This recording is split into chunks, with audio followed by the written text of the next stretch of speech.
Така, какво ни трябва? За да стартираме асемблер на виртуална машина, VirtualBox или подобен виртуална машина, VMware или тем подобни, Hyper-V. Отиваме на Лъчо на сайта. Среда за асемблерско програмиране ни интересува. Избираме, даунлодваме файла, което желаем. Аз вече съм го даунлоднал, няма да го даунлодвам отново. Тази програма тук се дърпа, инсталира, всичко е straightforward, няма какво да обясняваме. Има видеото за това. Връщаме се към това, което сме инсталирали. Имаме архив, който се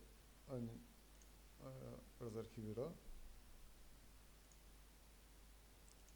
Вътре има ISO с това име. Как се пускат нещата? Отиваме в Oracle Box, казваме нова, име, assembler,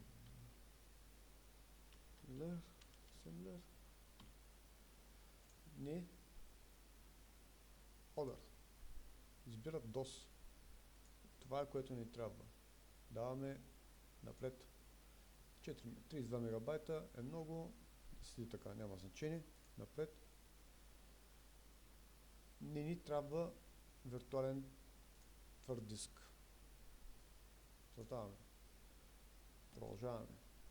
Готово. Сега трябва да зададем откъде ще пуснем CD-то. Това се случва. Къде се случва?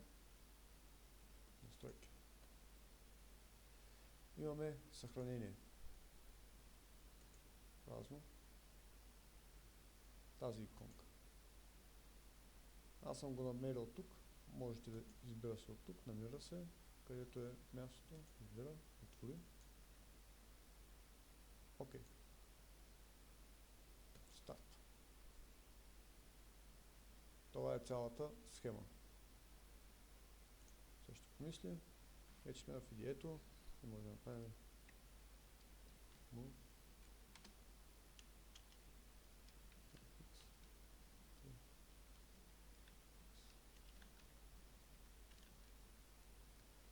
Alt и X билдба.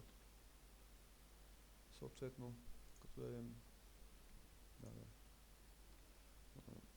F7 011 222 F1 следващата стъпка, а X ще стане 222. И това е.